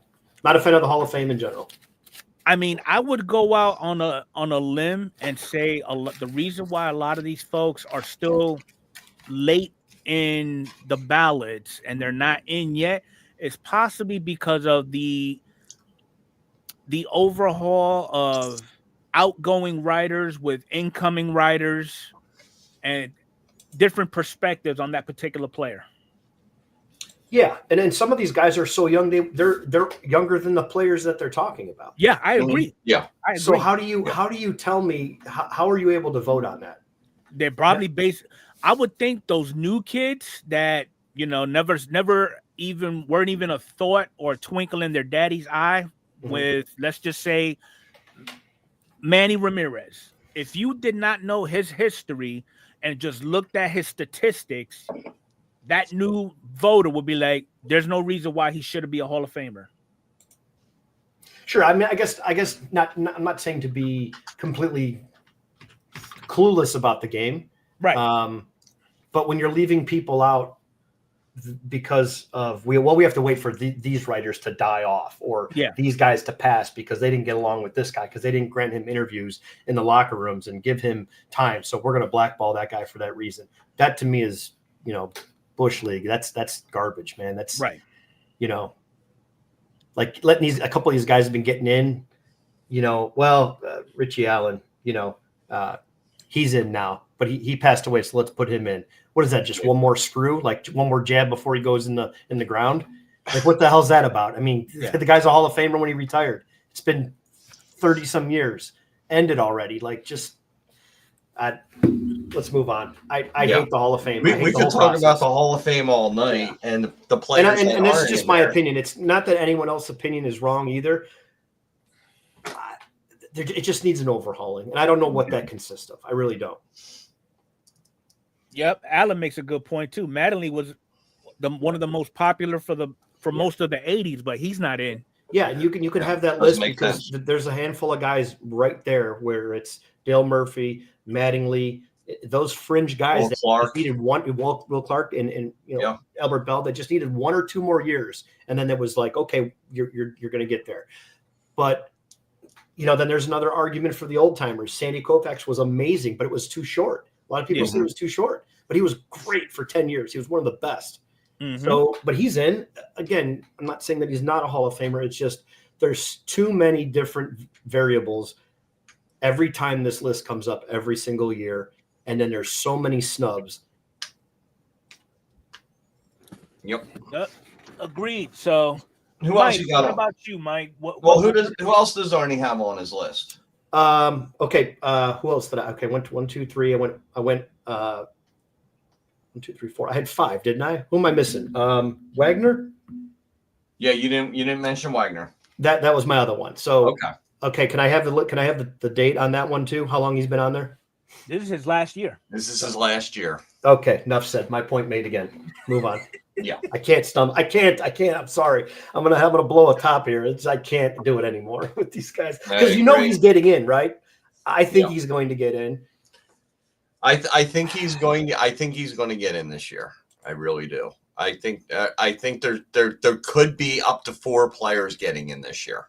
Okay. What do you got, Mike? Yeah. Let's see. Let's hear yours. All right. Well, I also had, of course, Sabathia and Ichiro, hands down. Andrew Jones is going to be a clean sweep for the 3 of us. Definitely going to go with Andrew Jones in there. Long overdue, and not so much for his offense, but his defense. He was just absolutely amazing, and I don't think that plays enough of a factor into it when we're voting for Hall of Fame, except for like Ozzie Smith. I mean, he was the wizard. But is it because he didn't get to the 500 home run mark or the big round numbers? Is that Ozzie why? Smith didn't even hit 100 home runs. Right. But look at Jones and then look at the numbers. So he had over 400, but he didn't get to the big round number. So is that why these guys are just being? You look at Ozzie Smith's first few years in the league, he was like a 220 hitter. Mm-hmm. He was not a very good hitter. And then, the hitting came along and all that other stuff came along. Let's see. So Sabathia, Suzuki, Andrew Jones, Billy Wagner. Yes, definitely. And Enfuego and I were looking at this. I said it's long overdue. He's 8th all time in saves. But the most impressive thing is his strikeouts per inning pitched. His strikeouts per inning pitched. He pitched 800. What was it? 903 innings pitched, almost 1,200 strikeouts. You got to be kidding me. That's a guy that's coming in and throwing heat, and he's just mowing you down. So long overdue for Billy. I hope he gets in. Right now, he's like a 3rd or 4th on the ballot to get in. Yeah, so, I think they're considering because of the time. Again, this is another complaint. I'll add one last thing. I think we talked about it where are they now getting more of these votes because they're getting closer to that tenure to the final years? They could be. That's another thing where it's like, why are we seeing an increase on these guys? Because there's first ballot Hall of Famers on this list already. So there's 20% of their votes being taken by Ichiro and CC. So you're basically coming into a new year with 2 less votes right off the rip, and it's the same list. So now we're going backwards again with less votes, and now we're putting this much towards him. That's the whole thing. I just don't understand why these the voters had 10 votes, and somebody's just going to put 1 or 2 votes in. They're going to be lazy about it, put Sabathia and Suzuki in. Okay, boom, my vote's done. Fill it out. Unless they're actually believing the rest of their votes, no one's deserving. But I think if you're getting 10 votes, I don't know the rules. If there's a rule, someone on the so here's my question you have regarding to use at least Billy. 5. I don't know. My question regarding Billy. Okay, Mhm. last year he came in at 73.8% of the Right. vote. Okay, Right. what is causing such a huge jump by over 10 points to get him elected? It's because this is last year. It's because that's It's a sympathy nomination. It could be, Sounds but like I think he should have gotten in a long time ago. I don't think it should have come to the 10th year. There were other years that he could have gotten in where one player got elected to the Hall of Fame. Mm-hmm. People. I mean, maybe the voters are just lazy. I don't know. I look at it this way: if you have 10 votes and you're not, I'm looking at this list objectively, and I actually had 9 on here, and I'll get to why I had 9, but 3 of them came off. Actually, another one came off, so I actually have 6, and I've got 2 players that haven't been mentioned yet. So we got Wagner, Jones, Sabathia, and Suzuki. I got them in. 2 other players I have: Felix Hernandez. I just saw Alan Forrest just put something up. Overlooked Felix Hernandez. Yes, no, I didn't overlook him. I am going to give him. I'm going to give him a vote. Fuego, can you pull his stats up? I'm doing that right now. Okay, kind of figured. There you go. All right. So yeah, I mean, a war of almost 50. I know it's different for baseball, for position players and for pitchers. Was that 189 or 169? 169 wins, Okay. 136 losses. 136. Okay. Innings pitched. Yeah. 2,700 strikeouts, 2,500, almost a strikeout per inning. And if you scroll down the rest of the stats, ERA of 3.42 in the American League, mostly in the American League, all in the American League. That's really good. His ERA some years, a lot of them in the 2s. I think he won the Cy Young in 2009. Can you shrink it down or slightly? Yeah. Okay. 10. 10 he won the Cy Young. I thought he should have won it in 2009, quite honestly. But yeah, I think, and he made he was an all-star in 6 years, 5 years, 6 years. Okay. 5 years in a row, 6 years total. Cy Young Award, MVP nominations, not so much about the gold glove or anything like that. But yeah, I believe that his numbers are good enough to get in the Hall of Fame. That's why maybe not this year's his first year on the ballot, but I used my votes and I put an X next to him. And my last vote, and then I'll get to my other 3. My last vote going in is from the Phillies, Chase Utley, second baseman, Phillies. If you can, there we go. Thank you, Enfuego. Yeah, a war of a 64, almost 2,000 hits, 250 home runs, batting average 275, runs and RBIs, good number, stolen bases. He did it all for a second baseman, as far as I'm concerned. And I actually thought that Rollins would have had better numbers, considering he was an MVP, because I had Rollins on the list, and when I saw compared to Utley, I was like, nah, Jimmy, I'm sorry, I'm gonna have to take you off the list, even though he's the all-time hits leader for the Phillies. I think Utley gets in there. Utley's been in the MVP running for 5 years. 2010, that's when something happened with his knees, and he was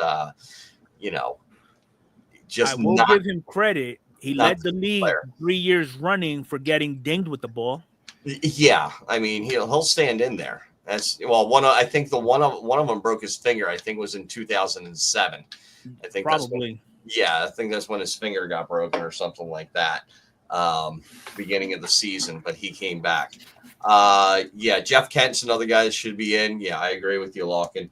But that's my sixth pick, and I did have three other picks, but until they do something with the steroid era, I mean, there are three players that Enfuego had on his list that I agree should be in there. Beltran, Ramirez, and Rodriguez. By numbers alone, if I didn't know anything about steroids, it would be numbers alone. Yeah, they're definitely in there. And you can make the argument, yeah, they were going up against pitchers that were on steroids and everything and all that other stuff. But they were also, their numbers were enhanced because of steroids, and other players that are in the Hall of Fame or didn't make it in the Hall of Fame didn't have that so-called advantage of steroids. So until they make a wing for, with the asterisk of, in the steroid era, yeah, Beltran, Ramirez, and Rodriguez. So I brought up Jimmy Rollins because Tom is saying Jimmy Rollins should get in. In my opinion, not with these numbers. The thing about his numbers is it's the WAR, the batting average is lower, sub 275, yeah. I mean, stolen bases 470. Yeah, he That's won the MVP. He did 20. He does have some great numbers, man. I mean, when you look at everything, he's got a World Series ring. Great numbers, no doubt about it. I mean, there was the 1 year there. He's the 20-20-20 guy, 20 triples, 20 home runs, 20 stolen bases, 20 doubles. So, and that's the year that he won the MVP, which was kind of surprising. But he had a 6.1 WAR that year also. So could you, from a collecting standpoint, I'll butt in with this. Could you do a haul of very good collection? Fringe players, because that couldn't cost you a ton of money, because obviously you don't get that big spike where they do get in the haul, and you can grab. You'd be surprised. You'd be surprised at the price of Rollins cards and Utley cards. Oh, I just picked up I'm not. I collect baseball cards. I just picked up a BGS slab. I think it was a BGS slab. It was dirt cheap. It's a black rookie refractor of Rollins, and I'm happy with it. I'm just going to crack it out and throw it in a binder. But it's like, there's a lot of cool cards out there that are not hard, not like easy to get. They're tough pulls, and you can get them for under $10. Yeah. So, and since we're comparing performance to collectability, and I did bring it up. So the two guarantees, we're going to start off with Ichiro. Okay, this is the last 30 days. You got this light blue one here, which is his PSA 10 Chrome traded rookie card. Okay, you've got 5 total sales, the last one being 2 days ago at $1,300,000, $1,300, with a population of 352. His raw card, as high as $47.69. The last one sold yesterday for $21. So I'm thinking once they make the announcement and these guys are in, well, especially for Ichiro, we'll see a little bit of a spike in his cards. Well, I think anybody that collects cards knows the Hall of Fame, they know Ichiro's getting in. Yeah. So, but here's the thing. You'll still have people waiting and go, I forgot about that. One thing I would like to add to this, and it's specifically this card right here. So if you've ever opened this product, one thing the hobby has gravitated towards, which I don't understand why, we did this with the Chrome rookie of Bowman for Mike Trout. The pop count is significantly less, and we can probably do this as another show, another topic, and bring it up. I'll pull some stats up and get that going for a later show. But just to touch on it, it's significantly lower for the paper with the black corners and so forth. These Chrome cards are like credit cards. You could drop them, you could throw them across the room, is what I always say. Like, and I purposely I purposely chose the Chrome because those are the most desirable. Of the particular player. 100% agree. I just don't understand when it comes to collectability, and when we're talking raw cards, it's apples. It's not apples to apples, but we're talking graded to graded. The graded cards for paper of this specific card, exactly. Those are cards, and we're talking 2 years after the product sits, they brick up. So it's very tough to get those. I think actually, you know what I did? The traded set, the update set with the combo card with Pujols and Ichiro. Mm-hmm. That one I specifically opened up, I think, 1 or 2 boxes, and I gave those away to people when I first started doing content. I pulled 2 of them, and I just said, this one's all bricked up, whatever. Maybe it was this one. Maybe it was the solo card. I think it was a solo card. 2 people got them. If you look at my video history, just go to the oldest. It's one of my first 10 videos.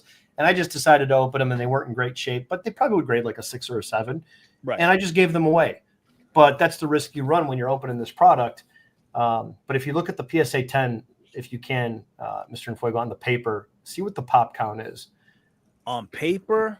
Yeah, of the same exact card. Chrome, you can compare Chrome to paper. All right, so I got the paper listed up here, but this is at a PSA 10. That's what we're looking at. Yeah, so it's cut in. Is it cut in half? There's 50% less of them. What's 177 pop count versus how many in the Chrome? Versus 352. So this is exactly what I want to compare this in the Mike Trout card.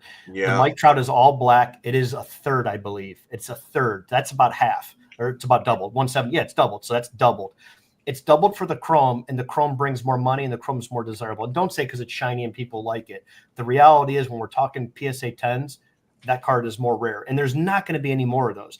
You can still find a Chrome card in a box, look at it, give it a quick wipe, and send it in and get a 10.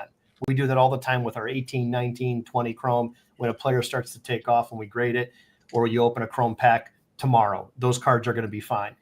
You open up that card today, you're not going to get a 10, period. And any 10 that's laying in a top loader, maybe a handful out there in the next 5 to 10 years. What's out there is out there. So I think to me, the more rare card is the paper version of this one and others that have these dark borders. The CC Sabathia is another one. That set is always bricked up. There you go. Mm-hmm. That's a tough card to get. That's not going to have some paper loss on it. And that comes in a traded set, like a little small box set. Very easy to obtain. So if you're high on CC, hit the eBay, get yourself a complete set that's sealed, and buy it before it gets to be, too expensive. If you're not looking at graded cards, because you can still find this card relatively pretty cheap, ungraded. So a PSA 10 of his Chrome Bowman went for $250 on the 7th. Mm-hmm. Yeah, and see, he doesn't have a Bowman the Bowman paper. I don't think he has. No. But his tops, his paper, so it's kind of hard to draw that comparison. But with the tops and the Trout, you can compare same exact card in a Chrome and a paper version. And I don't know where the hobby went to Chrome cards. Obviously, the product is a little bit more expensive. Mm-hmm. But unless you're talking about a Chrome update card that only came out of a mega box where you got 5 or 6 regular paper packs, like 2016 update, it was a mega box. You got 5 or 6 base packs, paper, and you got 2 4-card packs that were Chrome. It's a 50-card set. So you had to buy a lot of those cards just to build that Chrome set. I'm okay with that Chrome card being a little bit more special. But that pop count in the 10s, that is extremely low for one of the best hitters of our generation. Yeah. Mm-hmm. There's not a lot of those out there. And when you're telling me we're talking about guys like Acuna that have 20,000 paper 10s. Now, would you look at the fact that his PSA 10 paper or Chrome, mm-hmm. would you consider that he's not really a desirable player to collect? No. I think that price is low considering the pop count. Now I know there's other grading companies. This is just PSA. So right. That is extremely low for a player that's somewhat of a modern card still. Now I know grading was not as big, and it wasn't a big thing around this time. And this is what they value it at, 2,000. Yeah. So I mean, well, just any player in general in a PSA 10 of a more of a modern card under 500, Pull up the Mike Trout while we're at it. I know it's a little off topic with the players, but if you pull up the Bowman 2011, just 2011 Bowman Mike Trout, you can see the chrome in the paper, and obviously a more popular player amongst the hobby as a whole. But if you look up the PSA 10 pop count, so we're gonna go. There it is, the fourth one down, 1368. Yep. That's the chrome, and let's see what the paper is on that card. 1860. Well, hold on. In a 10. In a 10. Let me see if I can find one in a 10.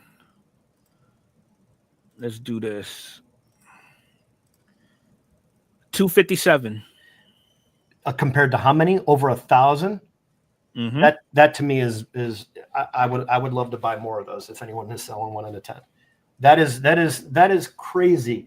That's well, you got to keep in mind too. Trout's market is down because of his performance. Well, not only that, I'm just talking about the number of cards that are out there.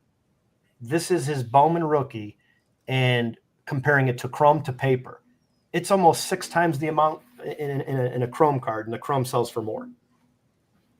Chrome is over 1,000. That's telling for me. I'd rather have that more rare card right there, because it's tougher to gem. And what I think is out there is out there. I don't think that pop count's going to change much, because no one's ripping 2011 Bowman today. Those boxes are way too much. Yeah. You're going to go for the big refractor and things like that. I'm just comparing paper to chrome on a base card. And these are 2 good examples where I thought made the most sense to take a look at, because they're both real popular. So I'm using a different site other than Market Movers. Yes, so the last PSA 10 of Trout's base rookie went for 847, and that was yesterday,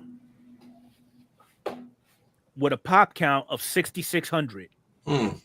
Yeah, that's a lot. Wow. I just looked at it from the standpoint of the tougher borders. It's a full color border, all 4 sides, and on the back too is black. So, that's why I brought that up, where we're talking almost 5 times the amount in chrome, and the chrome sells for more. We're talking double for the Ichiro. As a hobby, like I said, I don't know where we started saying chrome cards are they have to be the card, just because the box costs a little bit more. Yeah. And it's an easier card to grade. Here's that chrome refractor you're talking about, Arnie. Yeah, that's another. That's 312. Yeah, another at tough a PSA card. 10. Yeah. So I mean, gem rate 65%. Yeah, that's just a tough card to pull. It's an easier card to gem. Obviously, it being chrome, but just something to think about. I mean, listen, all those cards you just showed, as a collector, if you can afford it, great. Look at the price of a 9, put the cash in your pocket, buy some more cards. There's a lot of good stuff out there that you can get from these players in a 9. They'll look great. You can find ones that look like 9s, and you can find some 9s that go, man, this looks great. I don't see anything wrong with it, and you'll be happy with it. So from the card point of view, try to price the 9s out. What is Trout looking for as far as a 9? Last one sold for $375. How about an SGC 9? Probably in the high 200s. SGC 9, 130. Nope, 345. Last sold. That's pretty strong. Okay. And it's a pop count of 378. Yeah, still expensive for a base card, but keep in mind the print runs compared to the number of people in the hobby today. Those print runs are really, really low. I agree. Compared to what we're opening today, where we're getting, we're seeing million cards per player. All in all, I guess we can all agree that paper is really not as desirable. Yeah, it's just not as popular, but it doesn't mean that it's not more rare or anything like that. It has its hidden caveats where I think there's some more value on that paper card, where you can own something that's extremely more rare on that Trout card, because we're talking 5 times. The Ichiro, it's about 50%.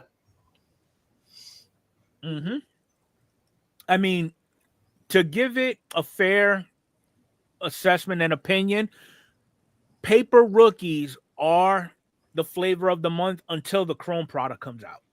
Yeah, very good. Yeah. Because but me as a collector, 22 honestly, update- I want both. I want it all, right? 22 update, everybody was flocking to the Bobbies and the Julio paper rookies until Chrome came out.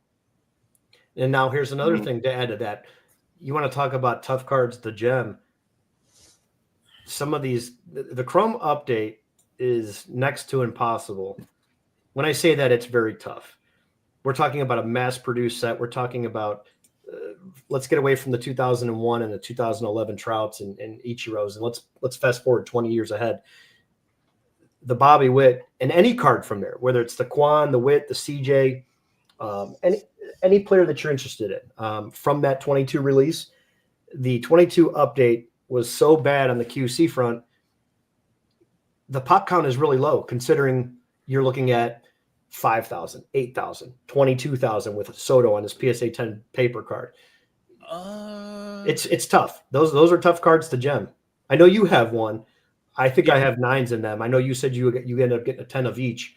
And I said, well, that's tough to get because I've graded a handful and I stopped here's grading. Here's the gold foil, a 10. Here's the rainbow, a 10. The purple, which was that's the set. The Chrome update is the bad QC. Regular 22 was amazing in QC. The paper version and those foils, the QC on that year was right great. now, this looks a little OC to me. A little bit. It looks little bit thicker on the left. It does, but it's within range. I mean, listen, I've got cards that are like completely miscut on that card, and see the pop count on that card. The Chrome update. It's 640. A modern card from 2022, when they're grading, does it have the amount graded? Does it have the gem rate percentage of amount graded versus cards that gem? 640 is very low of a popular player like that. I don't pull up Bobby Witt of the same card because those two guys are both just equally as popular, and those cards are extremely. If Casey was in here, he could probably tell you too how many he's graded. Everyone else knows in this chat. We've all graded players like this. This is a set where I think if you can get a PSA 10 for $100 or whatever it is, and you believe in the player, this is when you sit on and you buy it. Even a nice 9 that looks good and centered. Okay, all they're showing is his Bowman products. Yeah, see, you'd have to go to 20. Type in, there we go, tops or update. Interesting.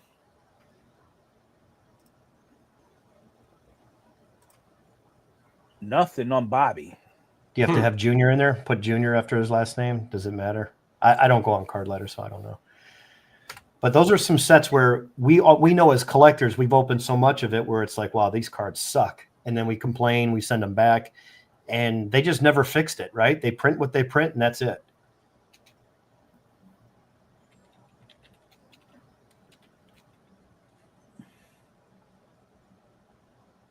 There it is right there to the right. Let's see what a 9 pop count is.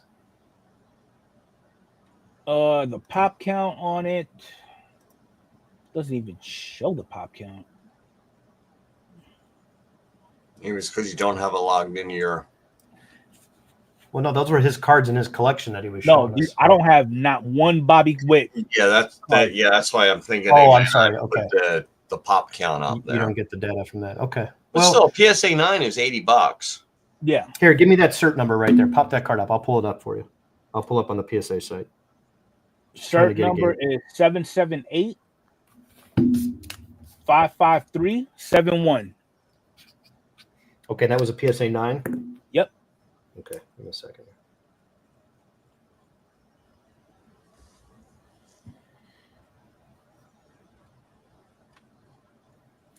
Okay, PSA 9, 837 pop count on the 10s, 308. That is one of the better players in baseball right now, a top 5 player, arguably top 3. His update purple, and even his base card. We'll look at the base next. His base card, or we'll look at next, but 308 on that purple. That is extremely low when you're looking at all these other guys in the tens of thousands. Yeah. It's just so tough to gem that card. You want to talk about a rare card? Look at the purple on the Heritage. The Heritage purple that come 1 per case, that hot box. I think that number's in like the single digits on the Bobby.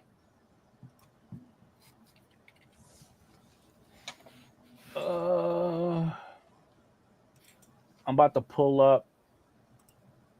Okay, so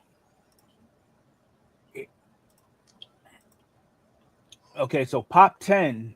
I mean, a PSA 10 for those purple refractors, 308. Yeah, that's what I'm showing here on the PSA site, 308. As far as 9s, 837. Okay, so that's in line with what I got here. So let's see if we can pull that same card, go back to that list, and find the base card. I'm just curious because the base was just as bad as the purples. The purple, you just got one per pack. So the base card, there it is right there, 22 base chrome. That's the paper. Go to the chrome. Next one down. There you go.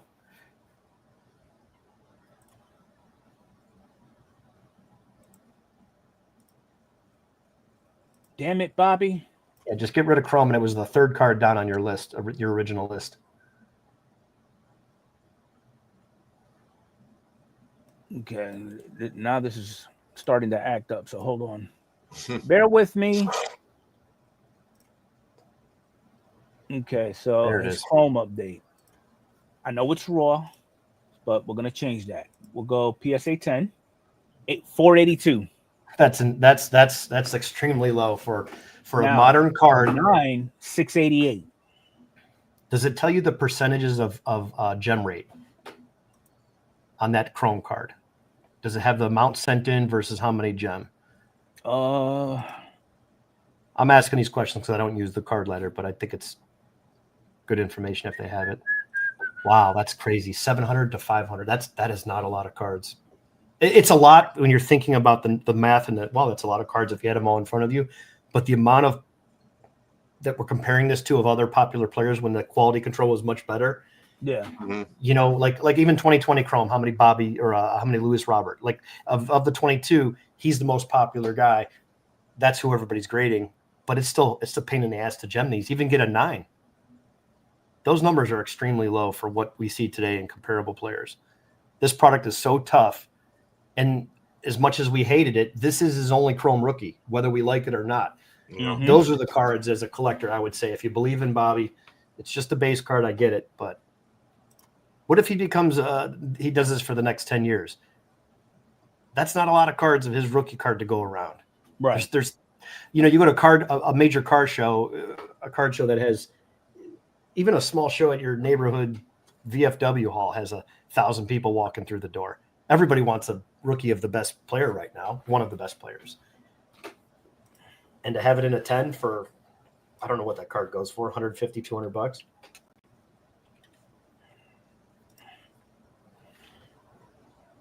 Yeah, comparing these to these other popular players like Soto and that have pop counts in the tens of thousands.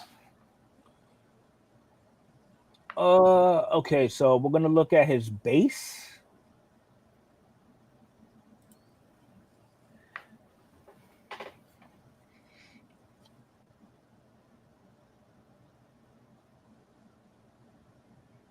He's looking at rough hanging around a 34 to 35% gem rate. So is that a monthly or quarterly that it changes? So it's been sitting at 34% for, is that every month? No, this is every day. Every day. Okay, I got you. I didn't know how long it tracks. Every day for how long is that? A month? Well, no, this goes back to 2023. Oh wow. Oh, that's inception of because it came out late 22. Uh-huh.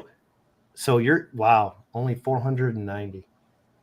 That's 34% gem rate. Is that tens or is that 10s and 9s or all grades? These are all grades. All grades. No, I'm sorry. All gem rate, all 10s. Okay, 34% of a Chrome card. Yep. Where we see most cards in the 60s. 60% gem rate. This is, all grades, 7.2%. I guess for me as a collector, I look at it's not an anomaly. I don't know the word I'm looking for, but it's a tougher card to get, and it's not going to break the bank. Like it's not going to cost you $1,000. And to me, it's more rare than anything else, based on the condition and how sensitive it was. Whether it's a paper black border, the green Ichiro, or a Bobby Witt that had miscut cards and poor QC on a Chrome card. Nice, Nate. That's good to know. Bobby's overrated, in my opinion. No, he's not. Yeah. But I just don't. I guess what I'm saying is I don't see the current pop count changing at all on those numbers of those 3 cards we just. What's out there is out there. I'm willing to assume this Chrome, this 30% gem rate for the Chrome cards is probably because it was produced like shit. Well, that's exactly why. Absolutely. That's my point behind all of this. Yeah, and that makes it even better because now you have the current popularity. We're not talking about a guy that hasn't played in 23 or his rookie's 23 years old. Okay, in the Ichiro, this is a current player who you could still buy a box of that tomorrow on eBay for whatever amount and hope you get a Bobby Witt. And if you do get one, you got to hope it's centered. Mm-hmm. I pulled the blue out of there. I never sold it because the card looks like it's 80-20, but I'm not getting rid of it because it's still, there's not going to be a lot of those. It's the true blue to 150 or whatever it is from Chrome Update. It's the regular blue and it's extremely tough. And then his paper base is hovering around 50%. Okay. With 596 total gems. And here's another thing. Could it be a lot of people sending in cards that aren't aware of how to look at cards or don't have the experience, and then you're getting 7s and 8s? That's possible with the paper, with any card. So we have to kind of factor that in too. So some of that rarity is not just the fact that the cards are tough to get 10s in. Mm-hmm. A lot of it could be people just sending in stuff that they shouldn't be sending in, hoping to get a 10, and they get a 6 or a 7, and they're really, really frustrated because they just aren't great at grading cards or reviewing cards to get graded. Yeah, you can still get a case of Topps Chrome Update for $1,000. Yeah. Because we all know that it was produced cross-eyed. It was very bad. So, yeah, I guess update was not in that Sonic, was it? It was just the base. Yeah, this was the purple card comes 1 per pack in those update packs, whether it's the mega box or where they tried to do their first release of Hobby, but it never had like a Hobby logo on it. It just came in the bigger box. mm-hmm. Another one of these in Fuego I want you to look up lastly is the Julio Purple Heritage and see how many of those are. 22 Heritage High number, the purple Chrome that comes 1 per pack in a hot box, which is 1 per case. Weren't the 2020 update, weren't they down to like $59 at one point? Oh, during that it was around this time last year. Yeah. And everyone was like, man, I should have bought more. Then it shot back up to like $80 a box. Yeah, now it's up to like $90 a box. Yeah. And again, what if that stuff's still around in a year or two and he starts having the same good years and Quan plays good, Julio plays good. Ramos had his first full year and he became an all-star for the first time. And there's a lot of players that are coming up through there. And then you still have, pitchers that are in there that are still on their way up. So that's a product that, it's still affordable, but man, it sucks. It's just tough. It's so bad. It's so poorly cut. If you get something that's good in there, it could be a big card. It could be a big card, because there's not going to be many cards that are going to gem out of that entire set. But that goes with the topic of good boxes under $100. That's definitely got to be up there. Oh, absolutely. Well, good boxes with high potential. Yes, upside. Where you're not going to have to take out a loan to get one of these $600, $700, $800 boxes that they sell these days. So yeah, Tom, they did mess up everything with Chrome. Oh boy, did they mess up? Yeah, I think I remember that year. It started with Bowman Chrome, because Bowman was fine for 22, and then it was Bowman Chrome started, and then Bowman Draft. Those 2 releases, and then after that was Update. Those were the 3 Chrome releases that were absolute horrid, and then they fixed it come 23. Wasn't there a product where Bobby and Julio were supposed to be in it? Was that Series 2? Well, no, that was just regular. It turned out to be short prints. Yeah, that was the regular Chrome cards that they forgot to put in the regular Chrome. Remember they had those packs with the sticker on the outside, and everybody can weigh those because they're never buy those online if you're listening. People just weigh those, and you can tell if there's a thick card in there. It's And that's where we found out that Topps was taking these old redemptions that have expired and putting them back in there. We started seeing base Harper's, Arenado rookies being signed in there, and people were pulling out these cards that were 10 years old and going, "What? Why are these in these silver packs? How did this get in there?" And that just made me think, wait a minute. So you do have these cards, but because my paper redemption is expired, I don't get this card now, and that Oh, to yeah. me was wrong. And Yeah. now they came out with 8 extra years or whatever. What card number is that purple heritage, Arnie? 700. Okay. Card 700. Purple Heritage Julio is card 700. You can pull up the base too. It'll probably pull the other cards up, but the purple and all the bases and parallels are numbered 700. Okay, so for the base, you're looking at about a 40% gem rate. Can you share the screen? Is that the no? Let's go to the purple. That same card in the purple. That's what I was trying to find, but it's blended in with all this shit. I was trying to find the purple. Hell, I don't even know if I actually. No, you have it. You showed it to me. Unless you have a 9, but I'm pretty sure you have it. Because I know I've got the base.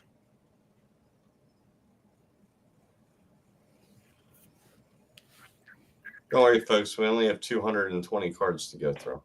We'll find it. If it's there, it's there. And guys, if you missed the video, here's a preview of all of Enfuego's Julio cards. That's fun to look at. It's just a little time capsule here. It'll save you about an hour. Yeah. Yeah, these are the cliff notes. This will listen. My point. This will make sense the soon. These are very tough to get in tens. Yeah, for some reason I don't have it. Let me pull up a Bobby real quick, or a 9. I'll just pull up a lower grade one. I'll pull it up off of eBay and get the cert number, and I'll do it that way.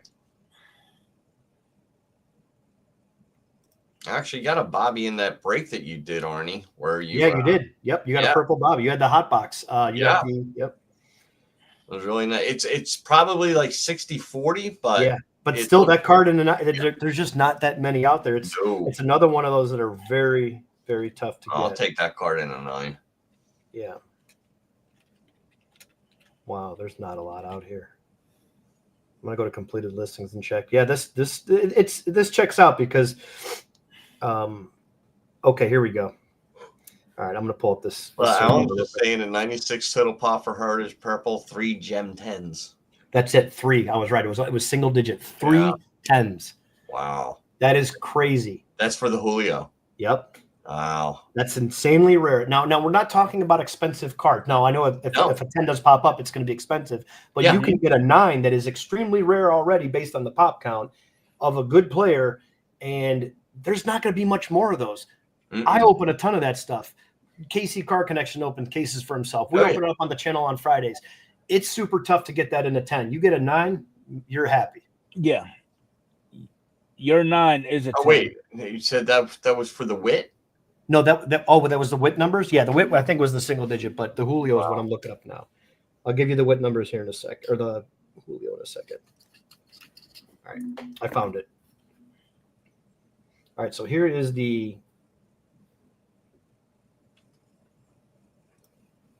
here's the numbers on the Julio. 145 and 225. Yep, Alan just put it up. So the 9 is 2 1/4. Yeah, thanks, Alan. And then 145. And then obviously the Bobby is 3. Only 3 10s. How many 9s were on there for the Bobby? I missed that chat. And it was 3 10s, and then how many 9s were on there?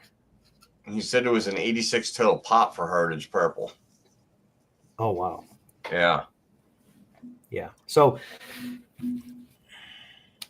and again, it's not a tough card to obtain. It's a tough card to obtain that's even a 9. Right. I mean, we're talking of a modern popular card. Oh yeah. 135 for Bobby. It's not a lot of them out there. So just some other ways to collect, some other cheaper boxes still under $100 that I think. Oh yeah, definitely. So I'm curious now. I'm trying to see how many in total were there. I'm pulling. Well, Mike, you know what's nice about? I know Bryson Stott because I actually have a few. Spoiler alert! I'm going to send a few out. If I get a 10, I'll give you one. His card is surprisingly, it's probably not graded a lot, but his card is so nicely centered. I think I have 3 of them, and all of them look good. Like they're all perfectly centered. So Whenever, probably in a year, I'll get them back, but I'll send those out eventually. And it's a horizontal card. I like the image on it, and I have the set, so I'm going to keep one, and then I'll give you one of those. But it's one of those cards where I'm like, wow, this card's nicely centered, but what about the rest of the set? Mm-hmm. You know, what's your opinion on grading base cards of players? I think it's fine. I don't Okay. I don't see the harm in any of it. I get why people have seen comments like, well, it's all the guys that were grading base cards around COVID. That's what's clogging things up. And quite frankly, what it was is, no, the state of California made you close your doors twice due to COVID. Like, that has nothing to do with it. But grade what you like. If you like graded cards, good for you. You like to display them like that. You like to encapsulate them, whatever it is. I mean, so do you not grade base cards of older players because that's all they had? Or is it just a certain time you can't grade them? You know, because no one has a conversation. It's just an argument. It's like, I would just say like ultra modern base cards. Anything from, say 2020. Yeah, an 18 card versus a 93 card. You know, it's a gold parallel, but base, and let's just say that was a base, because I do have this Devers in the base. Right. I think there's nothing wrong with that, because there's a lot of collectors. People have to forget that. Wait, I want to get a graded rookie. Rafael Devers is my favorite player. My dad took me to a game. I'm a Red Sox fan, and I'm starting to like baseball at the age of 7 or 8. Well, you can go online and get him a Devers rookie PSA 10 for like $40. Right. That's great. Right. To me, that's great. I think that's the staple in the hobby. It always has been. The base card is the true rookie, the RC logo, the cup card, whatever it is. That's the purist in me. But hey, if you want to knock it and make the prices go down, great. That means I can buy them cheaper. There you go. So that's pretty much everything that we got to go over in a nutshell. You know, it was a lot, but informative as always. Again, tune in tomorrow for the actual announcement of the Baseball Writers Hall of Fame announcement. And we'll probably bring it up again next Monday and give our opinions of who they elect or don't elect and why. And how many players fell off. Yeah, and we'll wish those farewell, whatever the case may be. Yeah. But other than that, Mike, anything going on coming up? No, I don't have too much going on my channel or anything like that. I do have something that I've had for about like 3 weeks, but I knew he had a break brewing. I knew it. I could smell it. No, it's not a break. It's going to be a fundraiser. Okay. For someone in the Cardmunity, but I've had the product for like the past 3 weeks. But with me getting COVID, I just haven't had any time that I've had to myself has been like resting or something like that. It's just like it's just taking a while just to get it through my system. Like when I'll work like 3 days in a row, and then the next day, like Saturday, I was completely wiped out. Yeah. Yeah, no worries, man. It's just not. It took me a lot just to even get up to do this podcast. So, but I feel like I get a little adrenaline charge when I'm, on the screen with everybody. So, nice. Hopefully, whenever you're ready, we'll be here. We'll be ready. Hopefully it clears out. I mean, it's been 4 days now that I haven't had the steroids in me. So the steroids basically reduce the inflammation. So maybe the inflammation is coming back, or, I don't know. I just hope it goes away as quickly as possible. Yeah. So, yeah. Okay. Well, we do know Arnie has his online sports shop on Fridays. Mm-hmm. That's all I got. Yeah. Any pre-plans for that Friday? No, not that I think of. I think that's just going to hang out and, do our normal Friday show. Nothing else is going on. We know who's getting in the Hall of Fame, and I'm not going to have any boxes of that product. So, it's, just hopefully a calm week. Everyone's freezing the butt off. Stay warm out there. It's in the single digits down here in the Cleveland area. So, keep run your cold water at your faucet if you don't have a basement, so your pipes don't freeze. Yeah, hopefully you guys stay warm in this cold weather. That's all you need is a little drip. That's it. All right, enjoy your sunshine in Fuego. Yeah. And your palm trees. Yeah. Enjoy your 40-degree weather. I do have a couple of videos that I recorded. I'll be dropping them periodically. They're just PSA submissions that's going out. I'm still waiting on this order to come back. It's been in assembly now for 2 weeks. Gotcha. So other than that, I ain't really much got going on. So I appreciate everybody hanging in here.